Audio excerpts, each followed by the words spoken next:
going to look into the economic survey highlights of the financial year 2022-23. So what basically economic survey is? So economic survey shows the state of economy and analyzes how our country performed during the previous year, and it gives the policy recommendations for the future. And we know that it is released one day before the annual budget presentation. So we know our country was facing several challenges like COVID, Russia-Ukraine war, monetary tightening, and flight of capital from emerging economies and increase in interest rate. So amidst this, India's economic growth in financial year 2023 has principally led by private consumption and capital formation. India's recovery from the pandemic was quick, and growth in upcoming year will be supported by solid domestic demand and pickup in capital investment.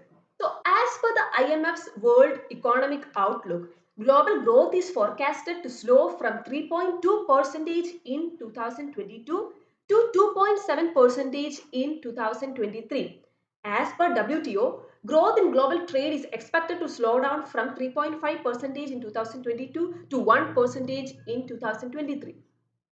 Further, the economic survey projects real GDP growth of 6.5% for 2023-24. Considering the digital public infrastructure, the government's emphasis on developing public infrastructure during the last few years has been a game changer in enhancing the economic potential of individuals and businesses. Linking bank accounts with PM Jan Dhan Yojana and the penetration of mobile phones, numerous digital public goods such as digital verification, digital signature, digital repositories like DigiLocker, and the digital payments, which is UPI, has supported financial inclusion by improving access to formal financial services and reducing the transaction cost. Greater financial inclusion and access to credit incentivize higher consumption and investment, and thus leading to higher economic growth. Building trust between the government and the citizen or businesses unleashes efficiency gains through improved investor sentiment, better ease of doing businesses, and more effective governance. Consistent reforms have been made in this direction during the last 8 years, like IBC-RERA, decriminalization of minor economic offences under Companies Act 2013, removing retrospective taxation, so on and so forth. So coming on to the next slide.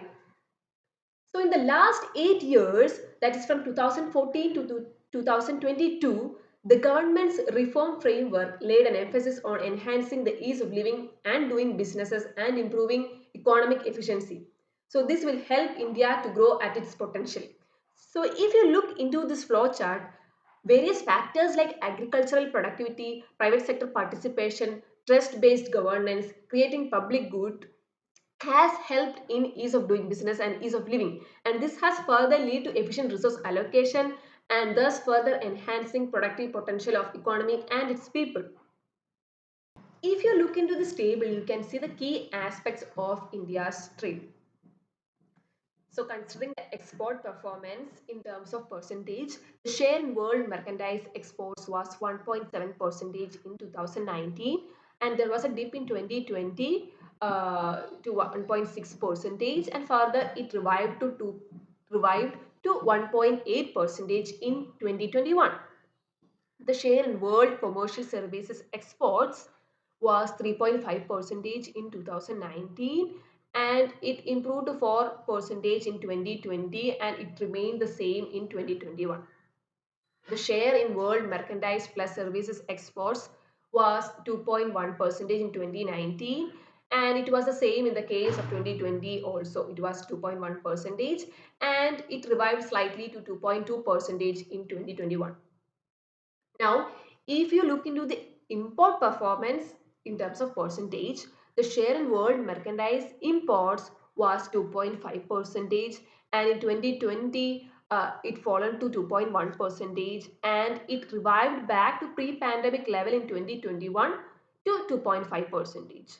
Uh, Share in the world commercial services imports was 3 percentage in 2019, and it improved to 3.2 percentage in 2020, and further it improved to 3.5 percentage in 2021. So now the share in world merchandise plus services imports was 2.6 percentage in 2019, and further there was a dip in 2020 to 2.3 percentage, and then it revived to 2.7 percentage in 2021. So if you look into the rank, India's rank in world trade, the merchandise exports, the rank was 18 in 2019, and it was fallen to rank 21 in 2020. India's rank in world trade, considering merchandise exports, in 2019 the rank was 18, but in 2020 the rank fallen to 21. The merchandise imports, the rank was 10 in 2019, and it fallen to 14 in 2020. In case of services exports, the rank was 8 in 2019, and there is a slight improvement in case of 2020 as the rank is 7. Services imports, the rank remained the same in both the years and the rank is 10. Now, the gross NPA of scheduled commercial banks has fallen to a 7-year low of 5.0, while the capital to risk weighted assets ratio remains healthy at 16.0 and well above the regulatory requirement of 11.5.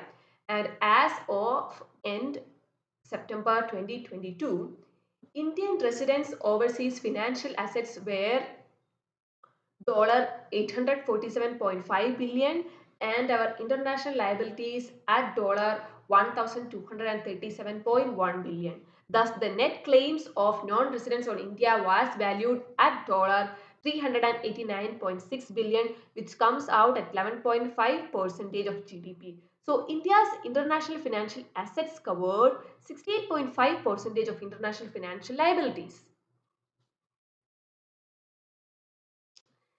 Now, this slide shows the major reforms in the union budget.